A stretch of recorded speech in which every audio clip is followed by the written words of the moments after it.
Welcome to In Your Neighborhood. I'm your host, Charlotte Brown, and on today's show, we are talking with the City of Thunder Bay, the Recreation and Culture Division.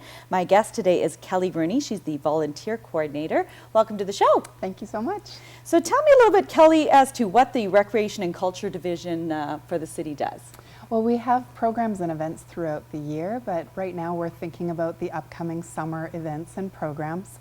And we have programs at several different locations throughout the city, including Kid Ventures at Marina Park, and we have a very popular one, the summer camps at Chippewa Park. Yep.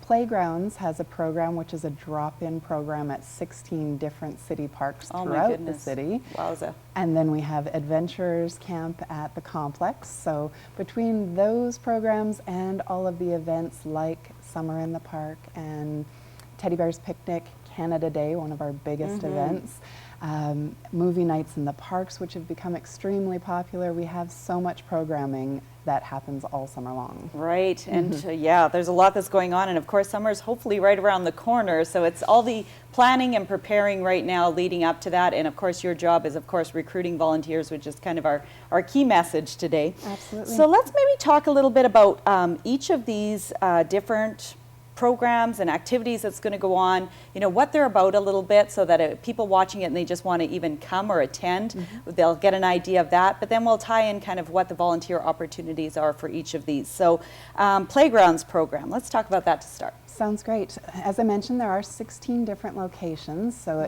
the best thing if people are looking for details is to always check out the city website.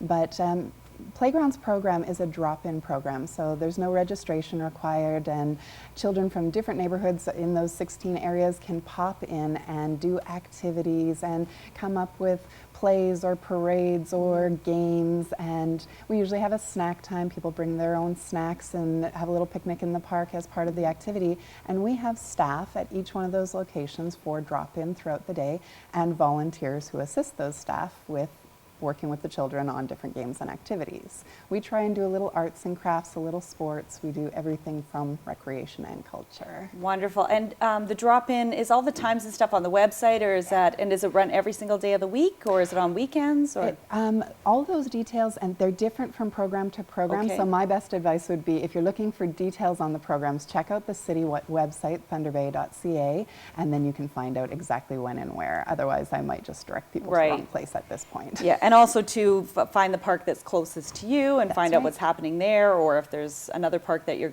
want to go to that day, you can see kind of what's going on there.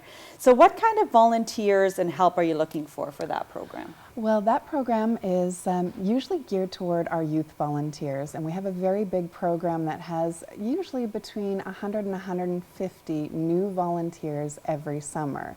So these youth volunteers are anyone who's graduated from grade 8. It's not based on age, and I think there's a lot of people who get confused by that. As soon as a student has graduated grade 8, they can start collecting those 40 community involvement hours for high school. Right. So what we recommend is, those are usually brand new volunteers. They haven't had a lot of experience volunteering anywhere before.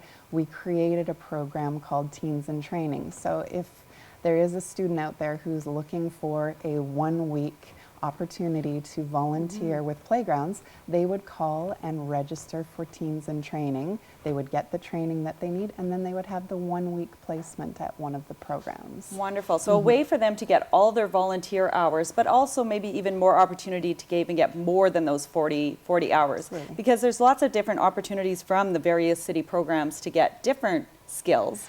Yeah, we tried to create the program so that we could have as many new students have an opportunity as possible. So if you are interested in Playgrounds, you have a Playgrounds opportunity. If you're interested in Chippewa summer camps, you have that one opportunity. You can't do both at the same time. Good to know. But you can add in special events. So you can do a week of Playgrounds and do Canada Day and Teddy Bears Picnic and Kite Festival. Right. So that's the way that it's set up, and there is a lot of confusion because we have so many programs. That's why I'm so glad we can be here today and talk about all these differences. Absolutely. And great experience, you know, like there's, I'm sure, lots of perks to volunteering, not just to gain those 40 hours, but to learn some different job and life skills and experiences. Absolutely. I would say that these opportunities give students a chance to figure out if they enjoy recreation, if they enjoy culture, if they enjoy being a leader, if they enjoy small, intimate groups of people. They have opportunity to try everything. It's like going to summer camp, but helping out. Right, right. And also, is this something that students could then use on an upcoming resume, that when they're going to find jobs and things like that, that they could put their volunteer experience on there? Absolutely. The program is very structured. They will have a certificate that they have completed Teens in Training, which is a great opportunity, and we'll talk more about Teens in Training, but also the volunteer opportunity gives them an evaluation. They get some feedback on what they learned, where they can grow, what they do extraordinarily well. It helps them to round out their identity, and then it also helps with reference letters and scholarship applications down the line. We see a lot of growth with our volunteers. Absolutely. And next one, so let's talk a little bit about, mentioned Chippewa Summer Camp, so basically some of the opportunities around Chippewa Summer Camp. There's a lot of opportunity, and there's a lot of questions people have about Chippewa Summer Camp. I know that at that age, with the youth volunteers again, they would want to sign up for Teens in Training. It is a prerequisite. It's necessary for Chippewa Adventurers Camp playgrounds. The parents have an assumption that they might have to drive their children out to Chippewa summer camps, and that can be a deterrent. That's not the case. So our volunteers, they do the training, they get their 1 week placement again, they'll get their 40 hours in 1 week. They have two different options. They can go to Churchill Pool, or they can go to Volunteer Pool, and that's where all the participants meet. So they work with the participants at those two locations, load onto the buses, and then head out to Chippewa for the day. When the day camp is finished, they go back on the buses with the kids, they finish up at Volunteer or Churchill Pool, and then the parents come to pick up the participants and the volunteers. Very important to get that point across for sure.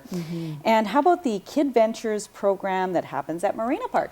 That's a new program, and it was very successful last year. It's usually theme-based. It's a little early to announce what those themes are, but it might be a week of acting, or it might be a week of superheroes. So our volunteers can again look at the lineup, and this is at Marina Park. It's a beautiful space. We have the Baggage Building Arts Center there. We have the Pond Pavilion, the splash pad, all the beautiful green spaces. So our volunteers would need to get to Marina Park, spend the day, again, a 1 week placement, 40 hours. A lot of similarities between these programs, but there are differences with each one too, so I'm glad we have a chance to talk about them. Absolutely. And this is again geared to the youth volunteer, and it is mandatory to have Teens in Training. Good to know.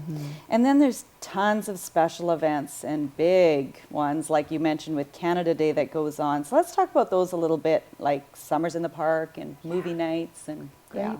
There's the one thing that is different about events right off the bat is that it is open to all ages. So we definitely have a big role for our youth volunteers to play, and we recommend Teens in Training for them, but it's not mandatory. However, because we have some special events that happen weekly, like Summer in the Parks and Movie Nights in the Parks, those positions will be given preference to students who have Teens in Training.